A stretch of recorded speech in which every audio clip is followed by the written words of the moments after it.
এ ভাই, রাস্তাঘাটের অবস্থা যদি এরকম হয়, না যাইতেছে হাঁটা, কাপড় হাঁটু পর্যন্ত তুলেও হাঁটার মতো কোনো পরিবেশ নাই।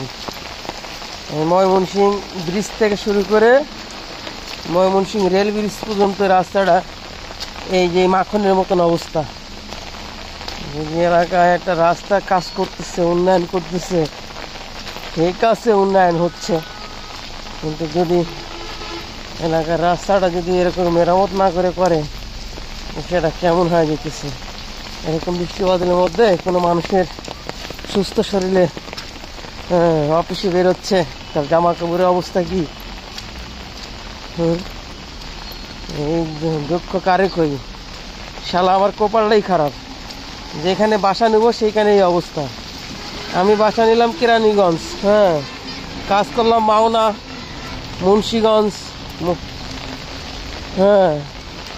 এখন যেই গেলাম রাস্তার কাজও শুরু হলো।